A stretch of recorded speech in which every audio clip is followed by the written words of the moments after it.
Assalamualaikum warahmatullahi wabarakatuh. Bismillahirrahmanirrahim. Alhamdulillahirabbil alamin.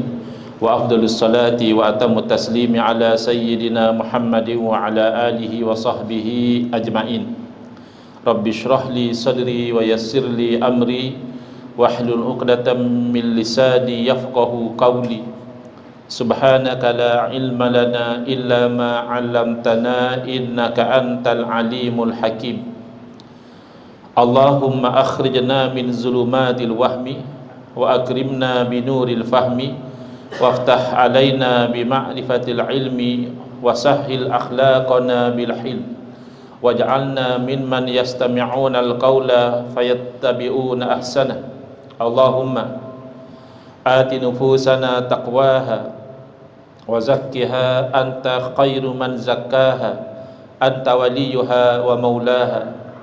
Allahumma arinal haqqa haqqan warzuqna ittiba'ah wa arinal batila batilan warzuqna ijtinabah. Allahumma anfa'na bima 'allamtana wa 'allimna ma yanfa'una wa zidna ilman wa huda. Amma ba'd. Alhamdulillah, muslimin muslimat, hadirin hadirat yang saya hormati, khususnya kepada para alim ulama, kepada ustaz-ustaz, kepada tuan imam, tuan Bilal, pengerusi, ahli jawatan kuasa, pemimpin-pemimpin masyarakat sekalian yang hadir dalam kuliah maghrib khas pada malam ini, yang mana saya diminta menghuraikan tajuk cabaran akidah akhir zaman. Moga-moga Allah SWT kurniakan kepada kita semua kefahaman yang baik di dalam urusan agama, sesuai dengan sabda junjungan Nabi kita Nabi Muhammad sallallahu alaihi wasallam, man yuridillahu bihi khairan yufaqihu fid din. Barang siapa yang Allah nakkan dia dengan dia itu kebaikan, nescaya Allah beri dia faham dalam urusan agama. Dan moga-moga dikurniakan juga kepada kita semua ini akhlak yang mulia, sesuai dengan sabda Nabi sallallahu alaihi wasallam, innama bu'istu liutammima makarimal akhlak. Hanya saja aku dibangkitkan demi untuk menyempurnakan kemuliaan akhlak. Apapun selain daripada sifat atau tabiat manusia, maka akidah itu yang menjadi dorongan untuk manusia itu berakhlak dengan akhlak yang mulia. Akidah ni asalnya pada ain qaf dal, aqad, mengikat atau menyimpulkan. Sebab itu kita sebut akad nikah, iaitu disimpulkan antara ijab dan qabul. Maka akidah ni merujuk kepada simpulan-simpulan keimanan yang diikat kemas di dalam hati dan tidak akan terungkai lagi insya-Allah. Tetapi sentiasa ada cabaran yang boleh menggoyangkan akidah itu, bahkan ada kalanya boleh merosakkan serta mencabut akidah yang benar itu, yang saya cuba senaraikan sebahagian, dan mungkin yang saya sempat huraikan beberapa darinya, kerana saya difahamkan kuliah saya ini sampai jam 9 lah paling-paling, sampai jam 9 malam. Jadi saya tak fikir saya sempat untuk huraikan semua. Slide yang ada ni pun 352 slide. Jadi kalau satu slide seminit memang tak dan. Jadi setakat yang dan lah ya. Antara ancaman-ancaman yang mengancam akidah, pertama ancaman dalam bentuk liberalism, yang mana kebebasan melampau. Yang kedua literalism, yang mana terlampau rigid. Liberal dan literal ni asasnya pada dua ekstrim. Satu terlampau longgar, ingin bebas, nak halalkan segala-galanya, yang haram pun nak dihalalkan. Sementara literal ini dia terlampau sempit, segala benda pun nak diharamkan. Alasan, oh ni Nabi tak buat, ni zaman Nabi tak ada, oh ini bid'ah, itu ini, itu literal. Ada juga ancaman akidah dalam bentuk sectarianism, kepuakan, terlampau taksub kepada pendirian puak sendiri sehingga membuat perkara-perkara bid'ah dalam akidah. Biasanya sectarianism ini berpunca dari perbezaan pendirian politik, asalnya perbezaan pendirian politik, tetapi akhirnya perbezaan itu terlampau mendalam, sebahagian menjadi taksub, sebagai contoh yang berlaku kepada golongan Syiah. Ya, golongan Syiah, makna Syiah asalnya adalah penyokong. Jadi Syiah itu merujuk kepada golongan yang menyokong Sayyidina Ali karramallahu wajhah sebagai khalifah dalam konflik politik antara Sayyidina Ali dan Sayyidina Muawiyah. Syiah ni yang sokong Sayyidina Ali. Jadi asalnya tak salah pun, baguslah ya, sokong Sayyidina Ali tak ada masalah. Sayyidina Ali sahabat Nabi yang mulia, yang alim, yang berani, yang menantu Nabi, sepupu Nabi, bahkan ahadul mubasysyari nabil jannah. Sayyidina Ali adalah salah seorang sahabat Nabi yang dijamin masuk syurga. Jadi kalau nak sokong Sayyidina Ali jadi khalifah, tu layak sangat. Tapi yang menjadi masalah adalah golongan Syiah ini, di dalam mereka itu menyokong Sayyidina Ali, mereka menjadi taksub sehingga mereka membenci kepada sahabat-sahabat yang lain. Alasannya kononnya sahabat-sahabat yang lain ini telah merampas ya, hak untuk menjadi khalifah daripada Sayyidina Ali radhiyallahu anhu. Jadi ini sectarianism ya, penyelewengan akidah akibat daripada kepuakan yang melampau. Yang keempat, ini betul ke tak saya je ni, dalam bahasa Inggeris mysticism, iaitu perkara terlampau taksub kepada perkara-perkara mistik, perkara-perkara pelik, perkara-perkara yang luar biasa. Dan biasanya golongan ini mereka menyamar sebagai ahli sufi. Mereka menyalahgunakan terma tasawuf, mereka menyalahgunakan terma ilmu hakikat. Ya, akhirnya mereka lebih obses dengan perkara-perkara yang pelik, tetapi syariat mereka rosakkan. Mungkin sampai tak solat, mungkin sampai menghalalkan arak, zina dan sebagainya. Ini satu bentuk ancaman akidah. Dan yang kelima, evangelism, iaitu bentuk dakwah dari agama yang kufur.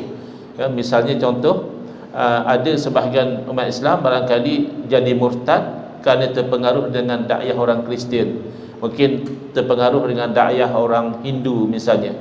Jadi ini termasuk ancaman akidah yang mana asasnya, antivirusnya adalah akidah ahli sunnah wal jamaah yang diwarisi daripada para alim ulama, daripada salafus soleh, daripada Sayyidina Nabi sallallahu alaihi wasallam, daripada Sayyidina Jibril alaihi salam, daripada Allah Subhanahu wa taala. Itu antivirus yang paling mantap ya. Dan para ulama kita telah permudahkan apabila mereka gali akidah daripada Al-Quran, daripada hadis, daripada sunnah Nabi sallallahu alaihi wasallam, mereka permudahkan dalam pengajian sifat 20. Jadi kadang-kadang orang anggap pengajian sifat 20 ni lekeh. Ini ilmu zaman dulu. Ini ilmu kitab kuning, kan orang sebut macam tu. Ada orang dia agak pesimis dengan kitab kuning. Ya, kalau tak suka kitab kuning, boleh saja cetak warna putih ataupun cetak warna biru ya. Kalau tak suka kitab kuning, walaupun kertasnya kuning, tapi isinya evergreen, isinya itu sentiasa relevan dalam mempertahankan akidah yang benar. Baik, saya cuba huraikan setakat yang sempat dalam tempoh 1 jam dari sekarang, mulai dengan liberalism terlebih dahulu. Liberalism ni dia ada beberapa prinsip utama. Pertama, dia memfokus kepada kebebasan ya. Bahkan istilah liberal itu kan membawa konotasi bebas. Lalu apa masalah kebebasan? Adakah Islam menentang kebebasan? Tidak. Islam mengiktiraf kebebasan. Seseorang itu bebas untuk berurus niaga, berjual beli, bernikah kahwin, bermusafir dan sebagainya. Tetapi Islam menolak kebebasan yang melampau, kebebasan yang tidak ada batas, kebebasan yang ingin merosakkan hukum hakam, iaitu yang ditolak. Yang kedua, mereka menekankan konsep equality, persamaan. Sama juga, Islam mengiktiraf persamaan sesama anak Adam, sesama saudara seagama misalnya. Tetapi masalah dengan golongan liberal ini, mereka nak memaksa equality, persamaan pada tempat yang tak sama. Gender equality misalnya, persamaan jantina ya, memang tidak dinafikan. Sebagai sama-sama anak Adam, sebagai sama-sama manusia, banyak sekali persamaan antara lelaki dan wanita. Tetapi untuk memaksakan persamaan secara total tak mungkin, kerana memang Allah jadikan berbeza. bukan untuk compete, bukan untuk bersaing, tetapi lelaki dan wanita berbeza untuk saling lengkap melengkapi. Ya, tak percaya tanya yang lelaki kahwin sama lelaki bila nak dapat anak. Kan itu tidak melengkapi. Ya, walaupun lelaki lepas kahwin biasa juga pregnant, perut ke depan, tapi tak pernah bersalin. Yang bersalinnya tetap wanita juga. Walaupun wanita tu nampak tegak, kerja askar sekalipun, artinya yang mengandung bersalin dia. Jadi itu kejadian Allah Ta'ala. Kita tidak boleh nak menyamakan lelaki wanita ataupun nak menyamakan orang Islam dan orang kafir secara total. Itu tak mungkin. Jangan kata antara orang kafir dengan orang Islam, orang beriman pasti ada persamaan. Bahkan sesama Islam pun, tuan rumah dengan penyewa kan tak sama hak dan tanggungjawab dia. Tak percaya, baca tu tenancy agreement. Kan landlord lain dia punya tanggungjawab dia, tenant lain dia punya tanggungjawab, padahal sama-sama manusia, sama-sama orang Islam misalnya. Tapi begitu Allah jadikan ada perbezaan. Yang ketiga, relativism. Mereka nak mendakwa kononnya kebenaran itu relatif, tidak ada kebenaran yang mutlak, ya, tidak ada absolute truth. Sesuatu yang dianggap benar kata golongan liberal boleh jadi tak benar. Benda itu relatif kata dia. Tapi kalau kita tanya orang liberal lah, ni teori kamu tentang relativism ni, bahawa di sana tidak ada kebenaran yang mutlak, tidak ada kebenaran yang mesti benar. Teori ni mesti benar ke tak mesti benar? Dia kata mesti benar lah teori ni. Mana kalau kamu kata teori relativism ni mesti benar, on the spot kamu dah langgar teori itu sendiri. Teori itu mengatakan tidak ada sesuatu yang mesti benar. Kalau dia kata oh tak mesti benar, tak mesti benar, apa kita nak ikut? Kita dah hidup atas dunia sekali je kan. Alang-alang kita nak ikut satu benda, kena pastikan benda yang kita ikut tu benar. Rugi kalau kita ikut benda yang tak pasti benar. Baik, yang keempat, desacralize. Dia cuba nak nyah suci. Mana kitab suci ni dah jadi macam boleh kita baca macam novel, kita boleh macam kritik. Kan ada dahulu mereka buat satu debat tentang isi Al-Quran. Jadi ada orang yang mencadangkan isi Quran itu tak betul. Contohnya, ini dia nak menghilangkan rasa mensucikan kitab suci. Kalau yang Bible dan sebagainya memang telah berlaku, sebab mereka sudah ubah isi itu kepada yang tidak sebagaimana yang diwahyukan. Kemudian mereka nak deconstruct kepercayaan, mereka nak question back. Kenapa mesti kalau macam ni hukumnya macam ni? Mereka nak persoalkan semua benda. Kenapa mesti kita solat? Ada je orang tak solat baik. Nampak? Dia nak construct balik. Ataupun dia kata kenapa mesti tutup aurat? Kan Allah jadikan wanita tu cantik, kenapa nak ditutup-tutup? Macam tu. Mereka cuba nak persoalkan. Baik. Di Malaysia pun sudah tersebar misalnya gerakan yang mahu hukuman khalwat dimasukkan because nak menghormati kebebasan, hak privacy kata dia. Jangan kita tangkap orang khalwat, kerana kata dia kalau kita mendenda orang khalwat itu memalukan negara, kata mereka. Bahkan ada juga orang-orang agama yang menyokong jangan tangkap orang khalwat. Memang khalwat itu in itself bukan benda yang nak dicegahnya. Yang nak cegah itu adalah zina. Tetapi oleh kerana khalwat ini menjadi wasilah kepada zina, maka itu dalam Al-Quran Allah berfirman wala taqrabuz zina, dan jangan kamu menghampiri zina. Kerana kalau sudah hampir, Allah yang cipta manusia Allah tahu. Kadang-kadang manusia itu tidak ada niat, tetapi dia menghampiri, dia sudah jadi beyond control. Maka ada elemen pencegahan. Bahkan ada orang Malaysia pernah berucap di United Nations, dia komplain hak LGBT tak bagus di Malaysia, kata dia. Malaysia tidak melayan golongan LGBT sewajarnya. Sampai ke United Nations mereka memperjuangkan, dan mereka ada target kalau boleh katakan by 2030 target mereka gaya hidup LGBT hendaklah diiktiraf di negara kita. Ini contoh-contoh aktiviti golongan liberal di Malaysia. Dan kadang-kadang mereka double standard ya. Misalnya golongan liberal mereka memperjuangkan kebebasan ya. Jadi tapi kebebasan tu hanya one way. Bila mereka nak sesuatu, mereka diberi kebebasan. Sebagai contoh, ini a few years back, beberapa tahun yang lalu, ada beberapa lecturer undang-undang yang memberi pandangan yang tidak favorable kepada pendirian golongan liberal.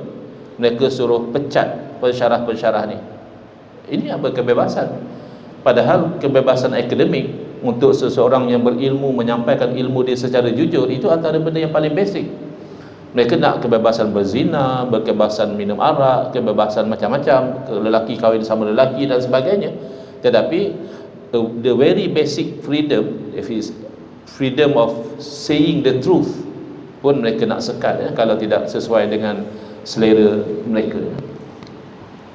Baik, saya cuba huraikan satu persatu ya. Orang liberal ni mereka jual freedom, jadi menarik, terutama kepada anak-anak muda, bahkan orang dewasa juga ada yang tertarik dengan konsep we are born free. Kita dilahirkan bebas. So kalau kita dah dilahirkan bebas, kenapa kita nak diperhambakan dengan hukum-hukum agama? Ini haram lah, ini wajib. Dia kata since we are born free, we should remain free. Alang-alang kita dah lahir bebas, biar kita kekal bebas. Kan di negara barat kita pulang nak berbogil ke, nak apa ke, bebas. Tetapi ini sebenarnya angan-angan saja, fantasi. Kita sebenarnya tidak dilahirkan bebas. Sejak bila kita dilahirkan bebas? Pertama, kita pun tak pilih kita lahir bila. Ada orang sini pilih hari jadi dia. Kita tak pilih lahir bila, tak pilih lahir di mana, tak pilih dilahirkan oleh siapa. We didn't choose our parents. Parent kita pun tak pilih kita sebenarnya. Dia hanya usaha saja. Dia usaha-usaha, lahir-lahir, oh dapat macam ni, tak apalah, hidup kemek sikit pun sayang juga sebab anak sendiri. Kalau ibu bapa boleh pilih sendiri, mungkin dia nak spek kita lain, kulit cerah sikit ke, hidung mancung sikit ke. Tapi mereka pun juga tidak pilih. Ni saya letak gambar organ jantung kat sini, nak menunjukkan bahawa dakwaan orang liberal kita dilahirkan bebas ni adalah angan-angan kosong. Jantung ni organ yang rajin kerja. Ketika tuan-puan sedang dengar kuliah maghrib, jantung jalan. Nanti selepas kuliah maghrib, drive balik rumah, jantung jalan. Sampai rumah tengah makan, jantung jalan. Dah mengantuk, nanti tengah tidur pun jantung jalan. Kalau jantung berhenti, tuan-puan jalan. Perasan tak? Tapi jantung jalan atau jantung berhenti, none of our control. Kita tak boleh kawal pun. Tak ada antara kita yang boleh kata dengar kuliah maghrib je kot, bagi jantung rehat 5 minit, 10 minit, nanti sambung balik. Tak boleh. Dan bila jantung tu berhenti, tidak ada doktor pakar yang boleh memastikan jantung tu terus berdegup. So kalau dia fikir secara benar, secara rasional, kalau jantung kita sendiri, dalam badan kita sendiri, kita tidak boleh kawal, so bila kita dilahirkan bebas?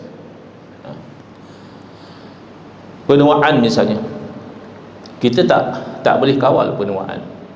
Muslimat misalnya, muslimat tak payah jawab pun, tak apa, jawapan dah tahu. Mesti kalau boleh berminat nak awet muda, katakan umur dah 50, tapi orang tengok macam baru umur 30, 20-an. Kalau kata tidak pun kami tak percaya orang perempuan tak nak nampak awet muda. Bukti yang jadi jutawan biasanya jutawan kosmetik. Jarang kita dengar jutawan petai, jutawan lacikang, jarang. Yang selalu jadi jutawan kosmetik, sebab laku. Bila jual kosmetik orang beli. Kenapa orang beli? Sebab nak nampak cantik, nak nampak remaja. Tapi realitinya, letaklah apa pun, dah cuci dengan cleanser, lepas tu letak toner, lepas tu moisturizer, lepas tu buah serum, lama kelamaan kulit makin kendur tak? Kulit makin kendur. Lepas tu perasan-perasan mata dah kabur. Buka tudung, ya Allah, uban berterabur. Makan benda keras, gigi dah gugur. Itu kan semua tanda nak masuk kubur. Bukan nak masuk, but that's how kita hidup. Itu pun orang lain hidup. Kita tak bebas pun untuk memilih untuk muda selama-lamanya atau tak sakit selama-lamanya. So sejak bila kita bebas? Kita terbatas dengan batasan biologi. Misalnya manusia tidak boleh duduk begitu lama dalam air macam ikan.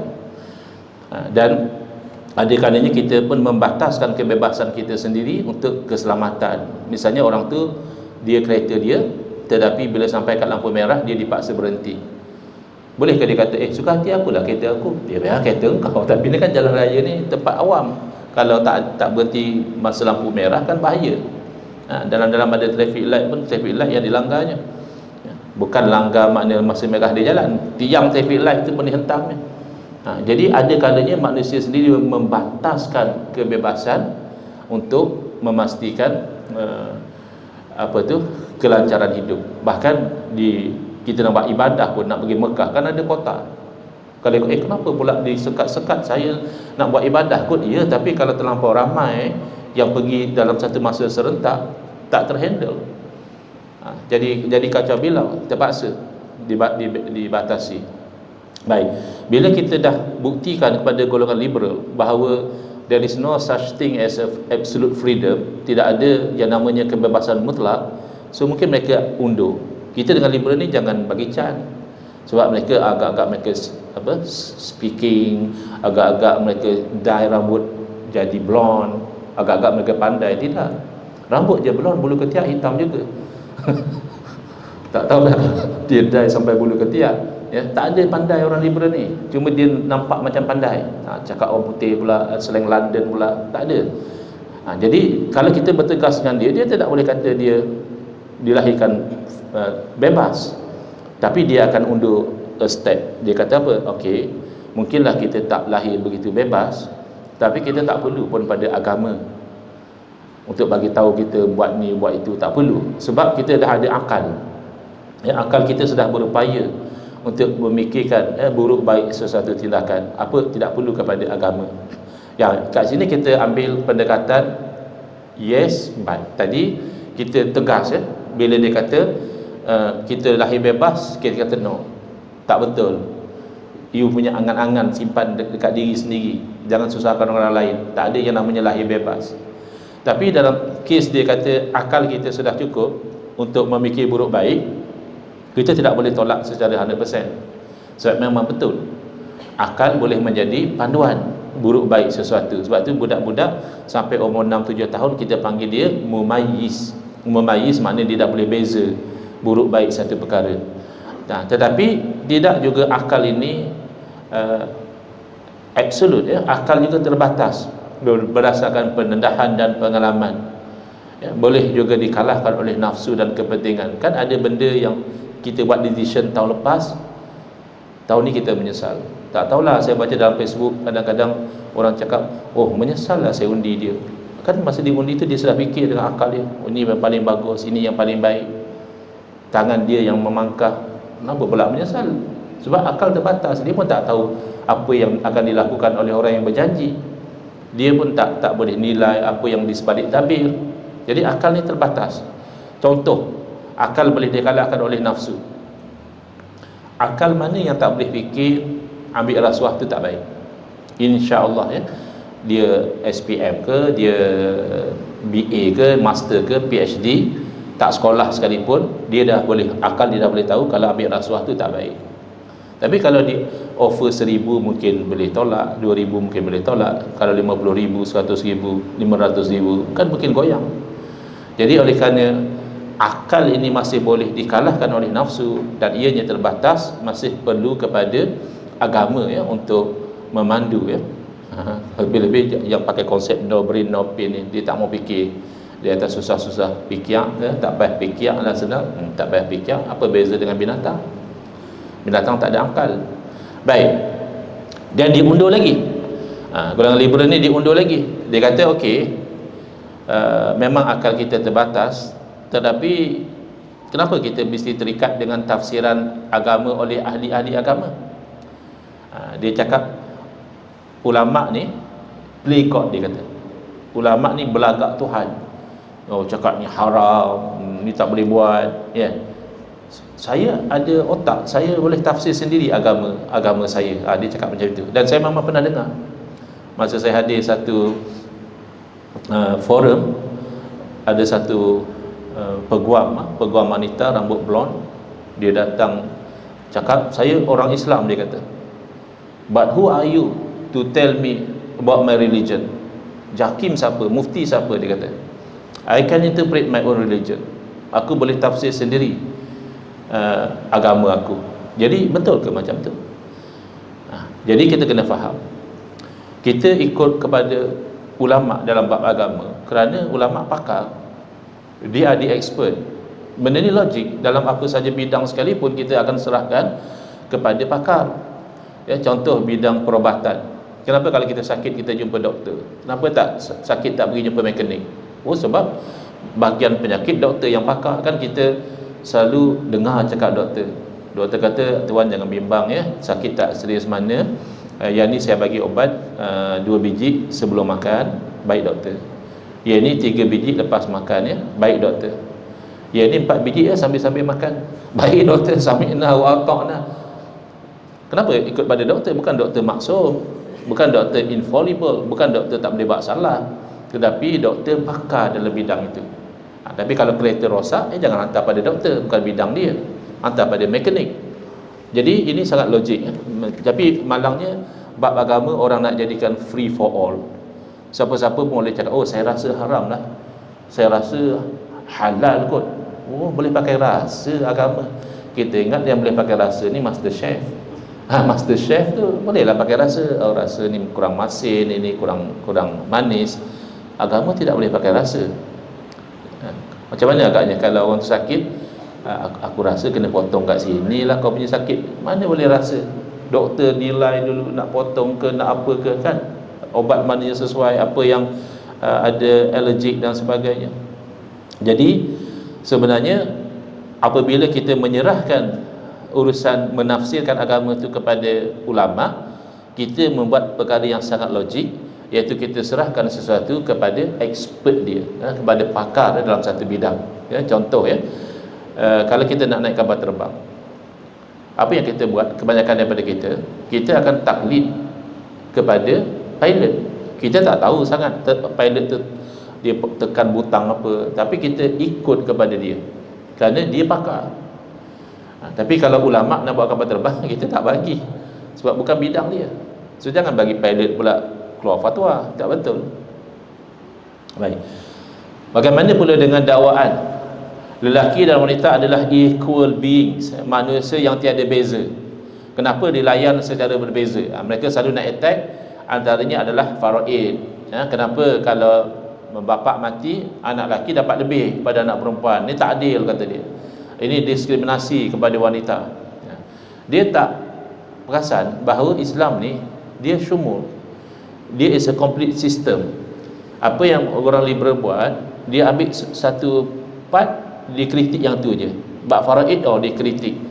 Tapi dia tak perasankah dalam Islam meletakkan lebih tanggungjawab kepada lelaki.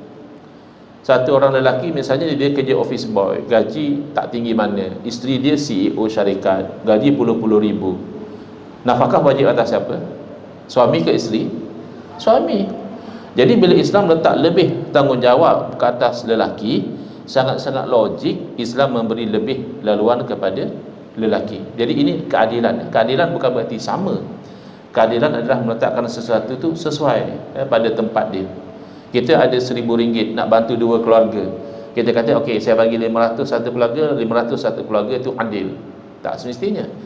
Satu keluarga tu hanya mereka berdua saja. Satu keluarga misalnya ada 7-8 ahli, maka 500 tidak adil walaupun sama.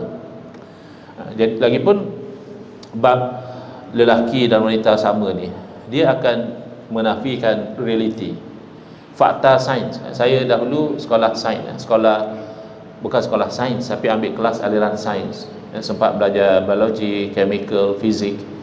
Dalam kelas biologi memang cikgu tunjuk diagram reproductive system lelaki dengan reproductive system perempuan, kan lain.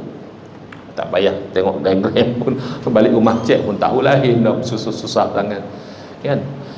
Jadi dari segi biologi tak sama, dari segi psikologi lelaki dan wanita pun tak sama, dari segi emosi lelaki dan wanita pun tak sama. Macam mana kamu nak paksakan persamaan mutlak macam ni? Dari segi fizikal, tulang, saiz ketubatan tulang tak sama, reproductive system tu tak sesakap lah.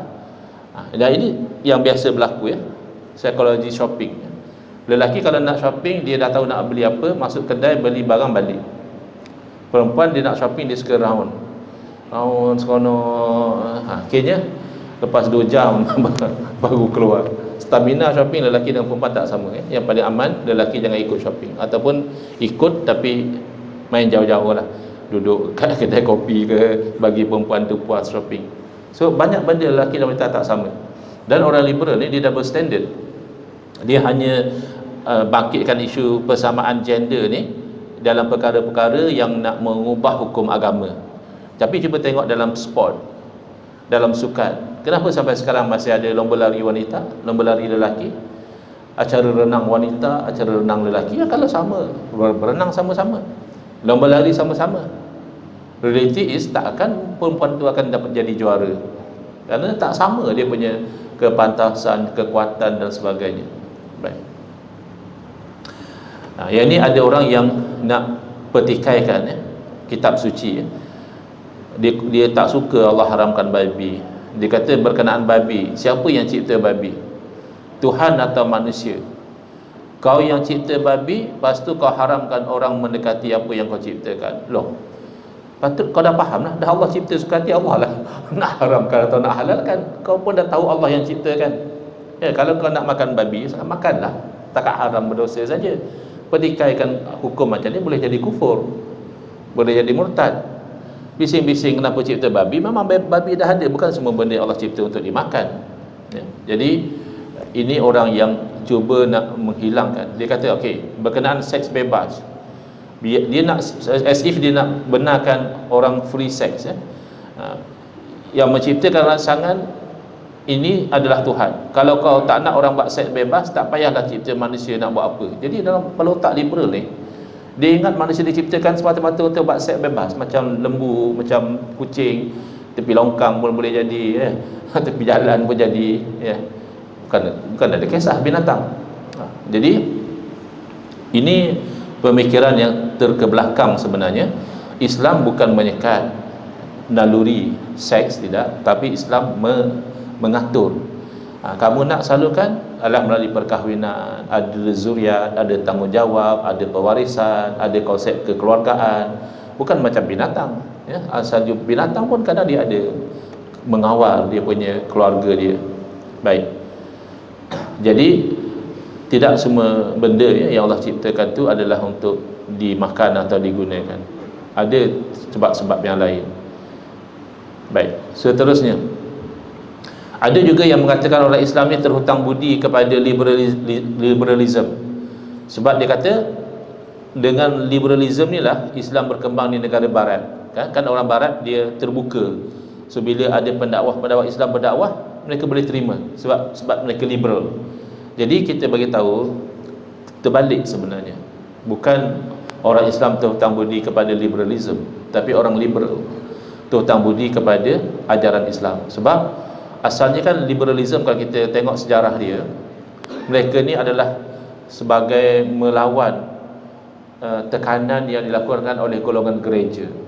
Golongan gereja pada masa itu, mereka menekan pertama misalnya nafsu semula jadi, kan orang nak jadi orang baik, orang father, dia kan tak boleh kahwin. Orang-orang nun, ya, mereka tak boleh kahwin. Jadi mereka tanya kenapa tak boleh kahwin, itu kan semula jadi. Ataupun akal, mereka berpegang kepada Tuhan itu adalah 1 dalam 3. 1 dalam 3 mustahil. 3 dalam 1 okey. Kan kita biasa minum kopi 3 in 1, apa shampoo 5 in 1, okey. But 1 in 3 is simply impossible. It's either 1 or 3. Dia tak boleh 1 in 3. Jangan tanya. Ini dah cakap macam itu, kamu percaya saja. So mereka protes dengan gerakan liberalism. Tapi kalau orang nak guna liberalism untuk lawan Islam, silap. Islam tak sekat naluri. Kamu imam ke, kamu ahli sufi ke, kamu ahli zuhud ke, Allah suruh kahwin. Fankihu ma tabalakum minan nisa'i masna wa sulasa wa ruba'. Bahkan kadang-kadang tok guru lagi ramai isteri. Mereka padri tak boleh kahwin.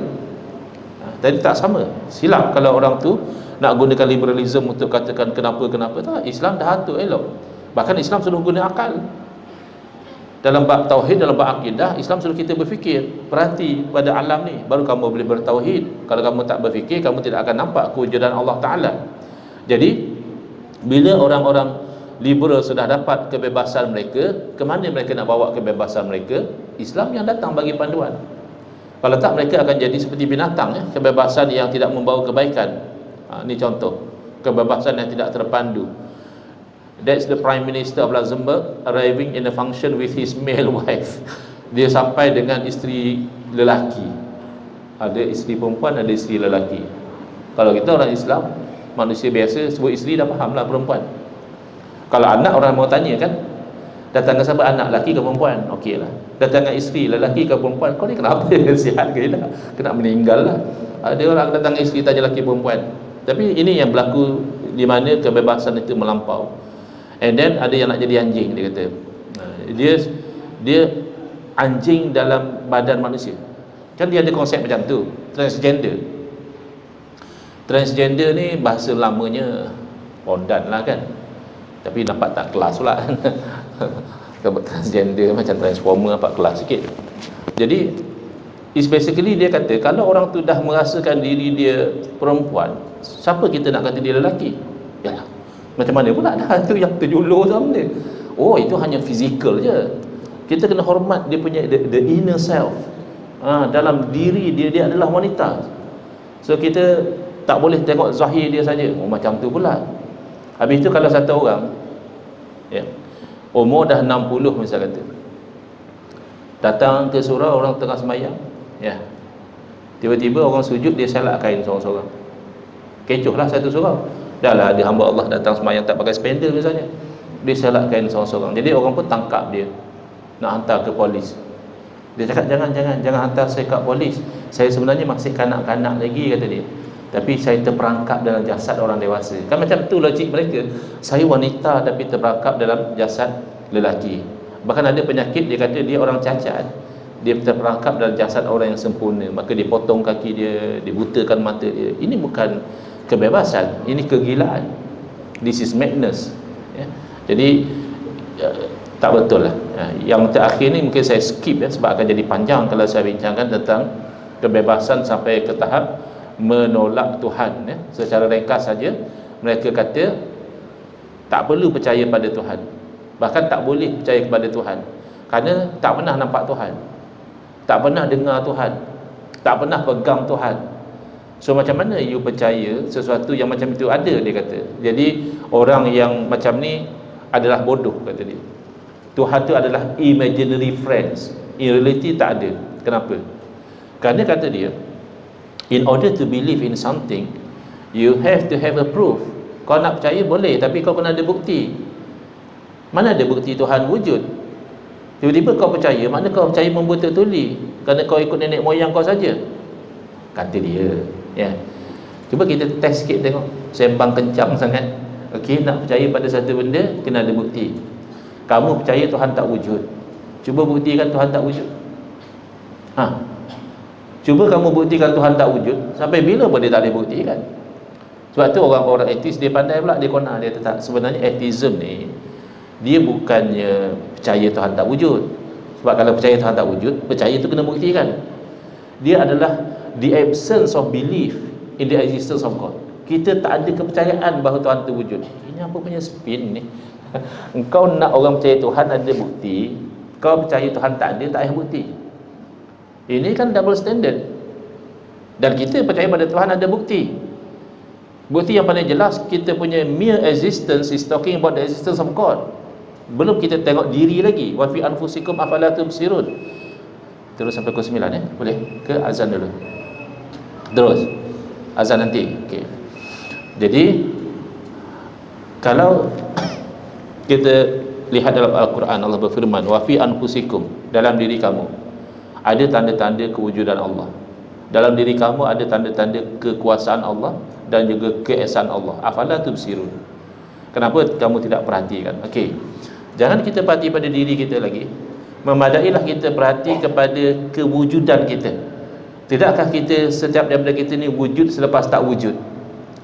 100 years ago, 100 tahun yang lalu, siapa antara tuan-puan dah hidup masa tu? 100 tahun yang lalu. Oh, orang sini muda-muda lagi, tak ada yang umur 100 tahun. Maknanya kita wujud selepas kita tak wujud. Setiap yang wujud selepas tak wujud mesti diwujudkan.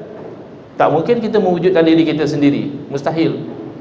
Mana boleh sesuatu yang tak wujud mewujudkan? Berarti kita diwujudkan oleh yang lain. Saya bagi contoh mudah ya.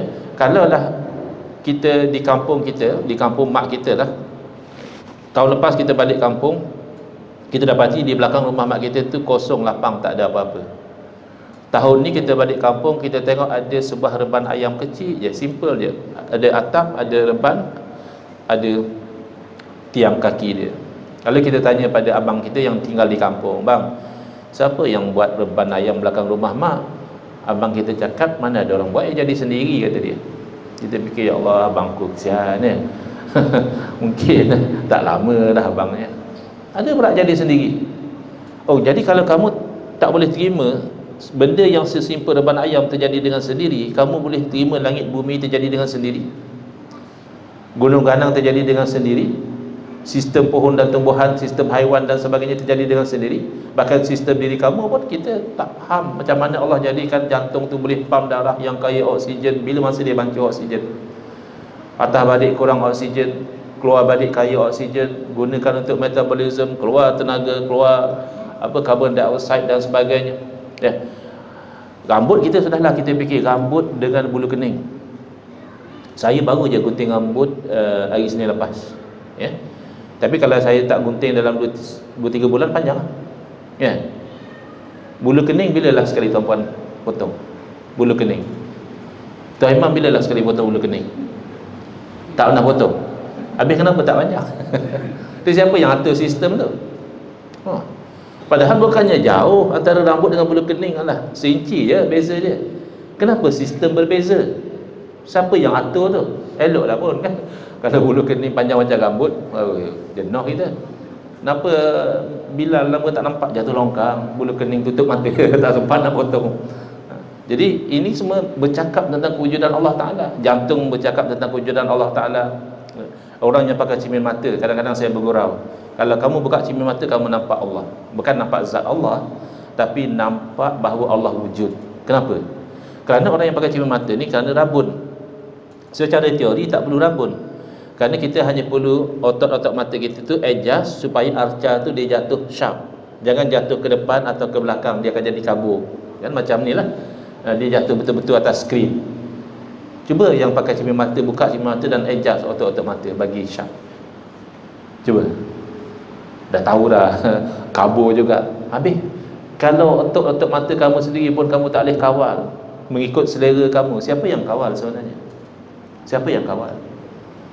Yang berlaku sakit, berlaku kematian, ini semua bercakap tentang kewujudan Allah.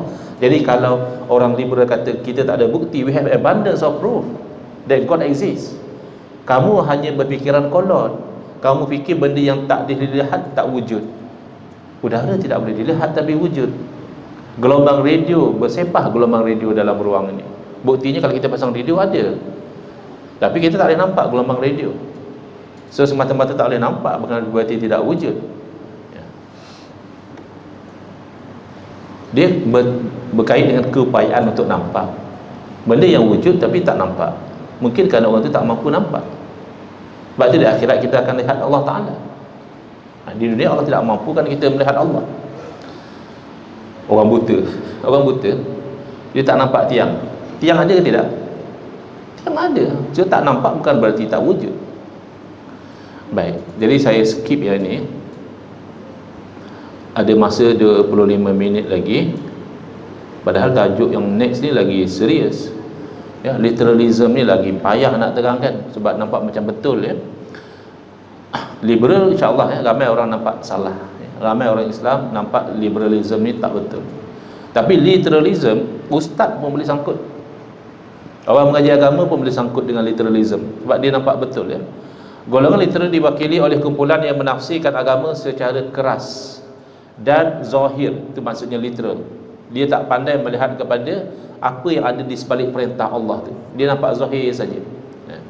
Serta meyakini bahawa tafsiran mereka saja yang betul. Mana kalau kita berbeza dengan dia cas kita lawan Quran hadis.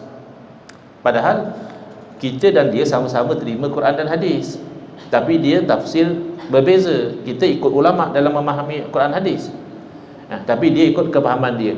Dia kata kita lawan Quran hadis ya. seperti yang dilakukan oleh golongan yang dikenali sebagai golongan Wahabi ya. Saya minta maaf siap-siap lah, sebab bila sebut Wahabi ni ada orang sensitif. Tiba-tiba kulit jadi gatal, mata jadi merah, mulut macam nak mencarut, yang macam-macam lah orang macam ni. Mana ustaz tahu dah, selalu kena dalam internet ya. Selalu kena maki hamun dalam internet. Bila sebut Wahabi je kena.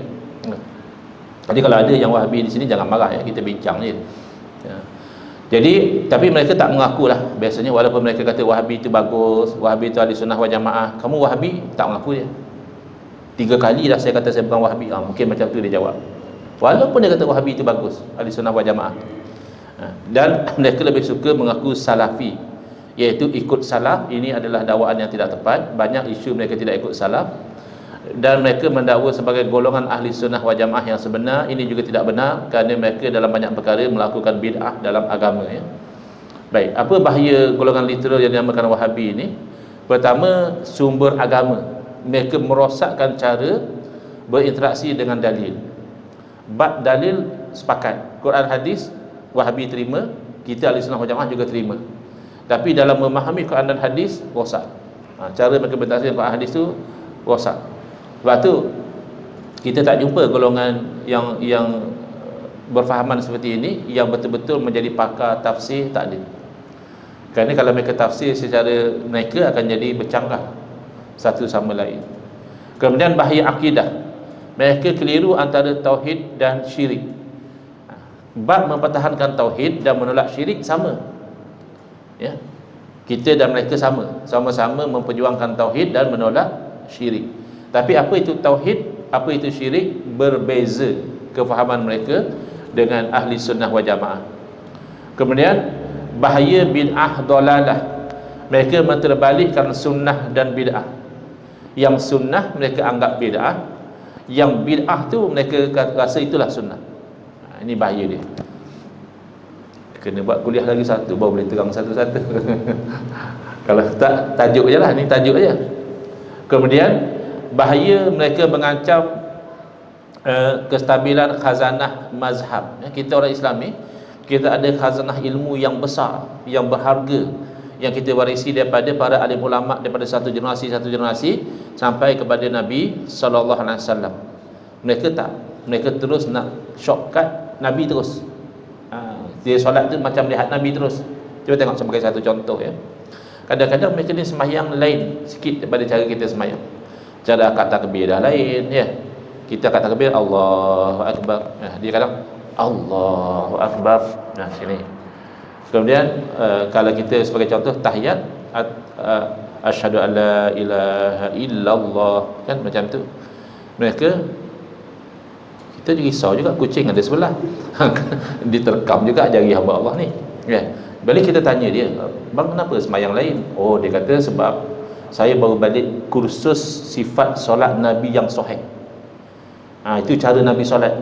Sebab Nabi pesan, sallu kama ra'aitumuni usalli, hendaklah kamu solat sebagaimana kamu lihat aku solat. Sebab tu saya sembahyang macam itu, nak ikut Nabi, kata dia. Jadi semangat dia bagus ya. Semangat dia boleh dipuji, tapi dia semangat sampai tak nampak realiti. Jadi kita pelan-pelan tanya dia, bang, abang sembahyang sebagaimana lihat Nabi sembahyang. Bila abang lihat Nabi sembahyang? Minggu lepas ke tahun lepas? Biar dia faham balik realiti. Kalau kita tanya macam tu, pasti dia akan jawab, engkau, aku tak lihat Nabi solat, tapi dalam kursus tu berdasarkan hadis sahih. Macam itulah cara Nabi solat. Jadi apa beza dengan orang lain? Orang lain yang solat pun macam kamu tak lihat Nabi solat. Percaya tak, kita solat macam kita solat tadi bukan sebab kita lihat Nabi solat, sebab guru kita ajar macam tu cara solat, dan guru kita juga tidak lihat Nabi solat. Cuma dia diajar oleh guru dia. Maka kalau kita itu bermazhab dengan salah satu dari mazhab yang 4, contohnya kita mazhab Syafi'i, cara solat kita ambil daripada guru sampai pada murid-murid Imam Syafi'i rahimahullah ta'ala, sampai pada Imam Syafi'i, sampai kepada guru Imam Syafi'i, sampai kepada tabi'in, sampai kepada sahabat Nabi. Sahabat Nabi lah yang mata mereka memandang bagaimana Nabi solat. Jadi kalau nak yang macam tu ilmu, takdir Allah tinggal 4 mazhab, pilih satu, belajar, ikut. Kalau macam Wahbi, sanad terputus. Katalah ikut Syekh Albani, Syekh Albani cakap macam ni, Syekh Albani terputus sanad. Takat beliau, Syekh Albani zaman kita. Masa saya belajar di Jordan, beliau masih hidup. Setahun sebelum saya balik ke Malaysia tahun 2000. Beliau meninggal dunia tahun 1999. Takkan kita nak tinggalkan ilmu sembahyang yang sangat bersambung sampai ke Nabi SAW, kan mata ikut pendapat satu orang yang hidup sezaman dengan kita? Tak logik. Jadi akhirnya mazhab yang merupakan khazanah berharga dikesampingkan, atau bab mazhab ni, sebab saya tengok masa tak banyak, saya nak simpulkan bab mazhab ini ada 3 pilihan je sebenarnya. Kalau orang tu kata dia tak bermazhab, tak mungkin. Kenapa? Mazhab ni dari segi bahasa bermakna tempat pergi, ya. Zahaba yazhabu, bahasa Arab maknanya pergi. Bila tambah huruf mim, mazhab, dia jadi ismu makan, tempat pergi. Tetapi dari segi konteks bukan itu. Sebab zahaba yazhabu boleh bermakna berpandangan, maka mazhab bermakna pandangan. Ini maksud dia. Jadi ada orang dia kata macam ini, buat apa kita ikut mazhab? Kan Nabi kata Nabi tinggalkan 2, Quran dan Sunnah. Kita tidak akan sesat selagi mana kita berpegang dengan 2 ni. Jadi jangan ikut mazhab, kita ikut Quran dan Sunnah. Orang yang cakap macam ni betul-betul dia gagal faham. Kerana mazhab itu adalah salah satu daripada 2 kemungkinan bila orang tu ikut Quran Sunnah. Jadi dia ingat mazhab tu ambil pada mana? Mazhab tu ambil pada Quran dan Sunnah. Cuma ulama bila dia nak tahu satu hukum, dia pergi pada Quran, dia pergi pada Sunnah. Salah satu daripada 2 kemungkinan akan berlaku. Kemungkinan yang pertama, bila ulama pergi pada Quran, pergi pada hadis, semua faham dengan kefahaman yang sama, maka keluarlah fatwa yang sama. Itu namanya ijma'. Ijma', kesepakatan ulama wajib ikut. Tetapi tidak jarang berlaku ulama pergi pada Quran dan Sunnah, ulama ni faham begini, ulama seorang lagi faham lain. Ini namanya khilaf. Bila khilaf, masing-masing berfatwa dengan fatwa yang berbeza. Fatwa yang berbeza inilah namanya mazhab. Macam mana kamu kata ikut Quran Sunnah jangan ikut mazhab, padahal mazhab itu produk daripada Quran dan Sunnah? Saya bagi contoh. Ikut Quran, bab wuduk je. Bab wuduk, Al-Quran cerita dengan terperinci, ya, rukun wuduk, iaitu idza kuntum ilas salati faghsilu wujuhakum wa aydiyakum ilal marafiqi, 2, wamsahu bi ru'usikum, 3, wa arjulakum ilal ka'bain, 4, ya, basuh muka, basuh tangan hingga ke siku, sapu kepala dan basuh kaki. Semua pun ulama bila nak tahu tentang wuduk pasti akan rujuk pada ayat ini. Tetapi bila sebut wamsahu bi ru'usikum, ru'us tu makna kepala, bi tu huruf ba 1 tu, ulama khilaf apa makna bi di situ. Kalau terjemah dengan, bi itu maksudnya dengan. Misalnya akulu ta'am bil mil'aqah, saya makan makanan dengan sudu. Bi itu makna dengan, with, ya, with. Tapi apa makna bi di situ? Kalau jadi tak mengaji langsung lagi parah. Wamsahu bi ru'usikum, sapulah dengan kepada kamu. Jadi jiruh kepada dekat pilih, sapu. Tu teruk sangatlah. Tak ada ulama fatwa macam tu. Itu jenis belajar bahasa Arab sekat-sekat, ya, terus jadi mufti. Terus jadi mujtahid. Tak, ulama khilaf, mazhab Syafi'i kata bi di situ li tab'id, menunjukkan sebahagian. Wamsahu bi ru'usikum maknanya sapulah sebahagian daripada kepada kamu. Jadi sebahagian dari segi bahasa, sekadar 3 helai rambut tu dah kira sebahagian. Jadi orang yang jaga remos sesuai dengan mazhab Syafi'i. Kan baru buat remo cantik, buat set rambut, nak ambil wuduk lah pula, tak apa, sikit je. Tapi rugilah sebab wuduk ni cahaya. Guru kami selalu bergurau, kata dia, orang Malaysia, Indonesia senang nak jauh akhirat nanti sebab cahaya dia kat kepala sikit. Kalau orang mazhab lain bercahaya-cahaya kepala dia sebab cahaya wuduk, ya. Jadi mazhab Hanafi dia kata bi di situ kena baca dengan hadis lain. Nabi SAW tolak kain serban daripada kepala, kemudian sapu atas kepala dan atas serban. Maknanya yang Nabi tolak tu mesti kena. Kalau tak, apa Nabi tolak? Jadi sekurang-kurangnya sekadar setapak tangan baru sah. Kalau sekadar 3 helai rambut tidak sah. Mazhab Malik mengatakan bi di situ bermaksud tidak ada maksud. Dia panggil ba zaidah, ba tambahan, tak ada makna. Wamsahu bi ru'usikum maknanya sapulah kepala kamu. Bila kepala semua. Jadi kalau tak sapu semua tak sah. Jadi bayangkan 3 mazhab semua rujuk pada ayat yang sama, cuma berbeza pada satu huruf. Jadi 3 mazhab. Macam mana kamu kata ikut Quran? Jangan ikut mazhab. Kalau semua orang yang macam kita nak pergi pada Quran hadis, lagi jadi ribuan mazhab. Masing-masing faham sendiri. Yang jenis macam ni pun ada. Dia jadi macam kucing pula. Dia kata wamsahu bi ru'usikum, Allah suruh sapu dengan kepala pula. Jadi contoh yang kedua, bila ulama nak tahu orang perempuan yang diceraikan oleh suami iddahnya berapa lama, kan kita tahu kalau perempuan bercerai dia bukan boleh terus kahwin dengan orang lain, lepas iddah baru boleh kahwin. Dalam tempoh iddah, kalau talak raj'i, suami masih boleh rujuk untuk jadi suami isteri semula. Tapi nak tahu iddah tu lama mana, rupanya Al-Quran dah cerita, wal mutallaqatu yatarabbasna bi anfusihinna salasata quru. Orang perempuan yang dicerai oleh suami hendaklah beriddah selama 3 quru. Salasah makna 3, tidak ada ragu-ragu. Maka ijma' ulama iddah perempuan selama 3 quru. Tidak ada yang kata 2, tidak ada yang kata 4. Cuma masalahnya quru dalam bahasa Arab ada 2 makna. Satu makna haid, satu lagi maknanya suci daripada haid. Maka timbul persoalan, dalam ayat quru tu makna suci ke makna haid? Maka ulama rujuk ayat Quran lain yang ada kaitan untuk memahami, sebab ayat Quran ni saling tafsir menafsirkan. Ulama rujuk pada hadis, kerana salah satu fungsi hadis menerangkan makna Al-Quran, dan ulama juga rujuk kepada kaedah bahasa Arab, kerana Al-Quran dalam bahasa Arab. Akhirnya setelah berhempas-pulas berusaha memahami ayat Quran, ulama dalam mazhab Syafi'i mengatakan quru dalam ayat maknanya suci. 3 kali suci baru habis iddah. Ulama dalam mazhab Syafi'i juga setelah mereka study, mereka kaji, mereka kata quru dalam ayat maksudnya haid.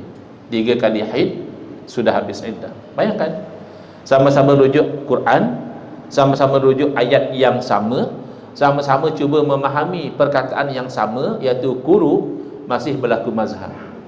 Jadi ada kalanya mereka ni bercakap supaya ikut Quran hadis tidak boleh ikut mazhab. Tak betul. Tapi tak semua Wahabi macam itu. Wahabi yang lebih educated, dia kata kami ikut mazhab, kami tidak tolak mazhab, tapi kami tengok mana dalil yang kuat lah. Mana yang kuat dengan Quran hadis, itu kami ikut. Jadi kalau begitu ya, kamu lagi hebat.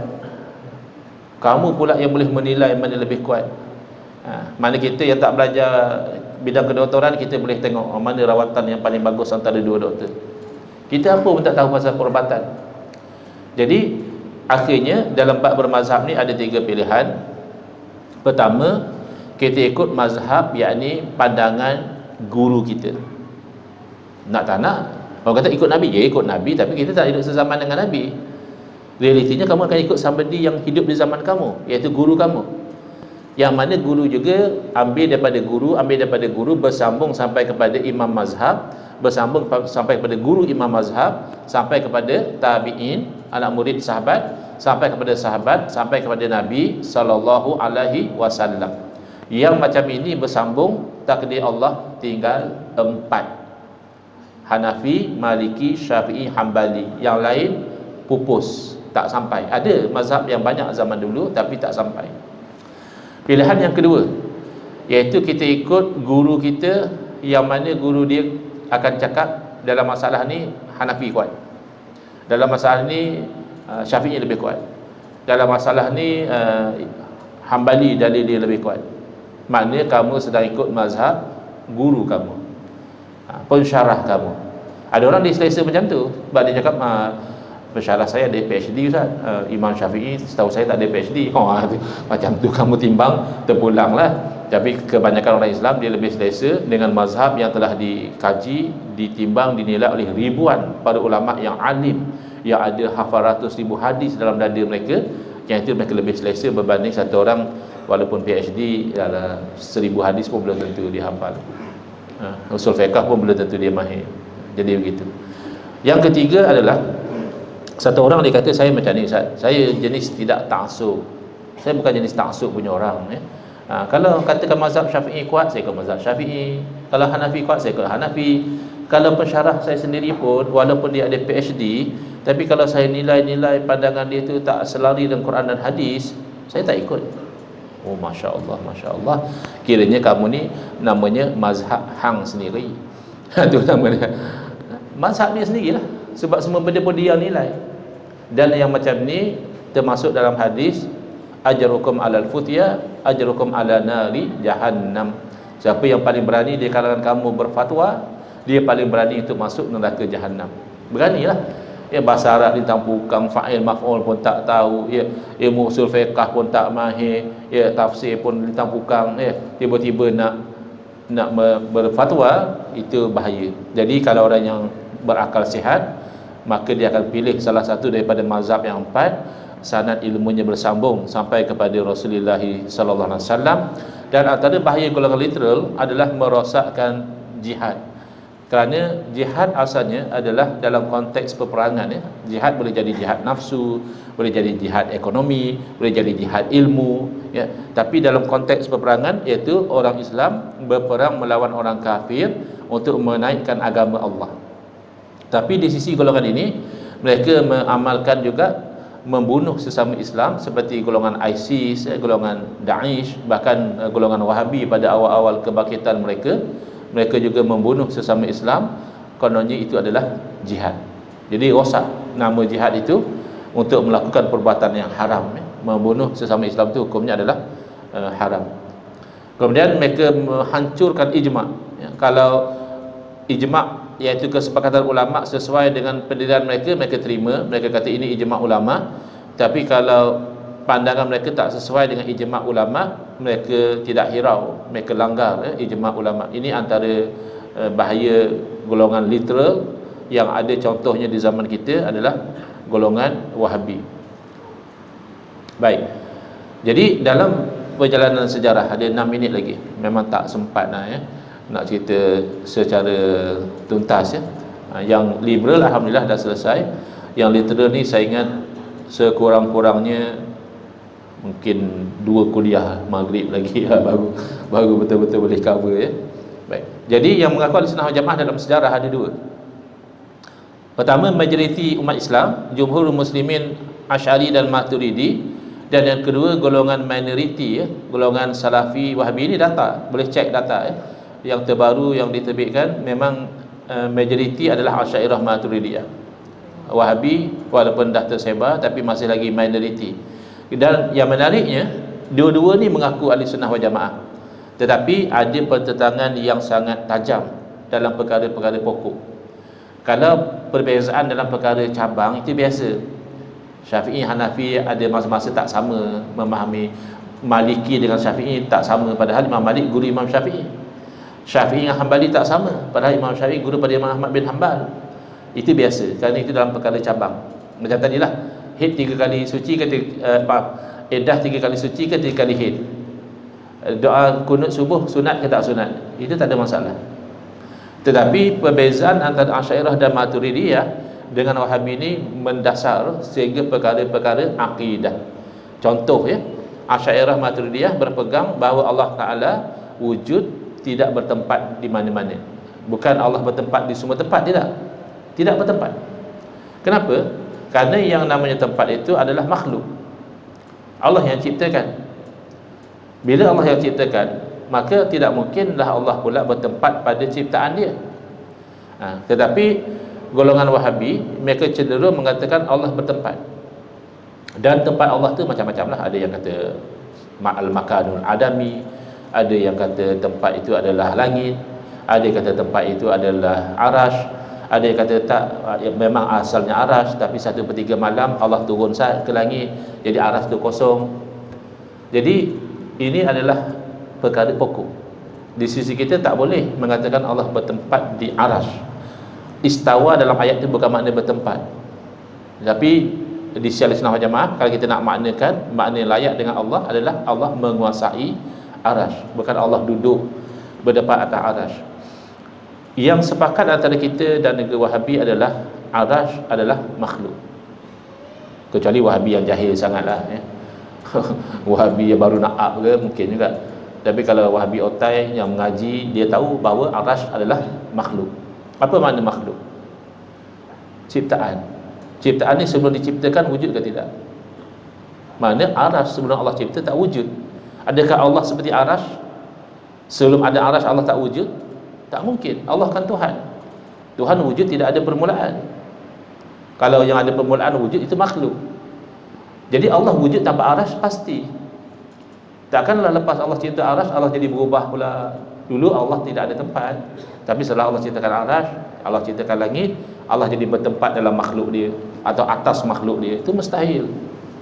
Sebab tu kita kata tak mungkinlah dua-dua ini adalah ahli sunnah wal jamaah. Mesti salah satu saja yang disokong oleh dalil Quran dan hadis serta dalil akli.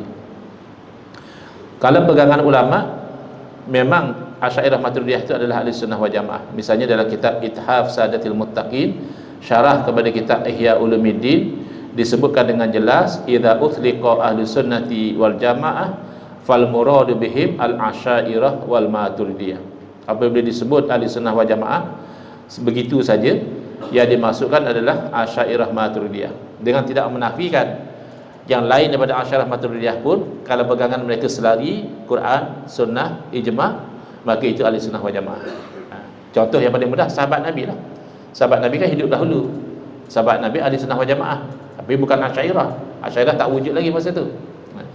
Tetapi kalau selepas kewujudan Asy'ariyah, bila disebut ahli sunnah wal jamaah, merujuk kepada Asy'ariyah dan juga Maturidiyah. Asy'ariyah mengikut Imam Abu Hasan Asy'ari, Maturidiyah yang mengikut manhaj Imam Abu Mansur Al-Maturidi.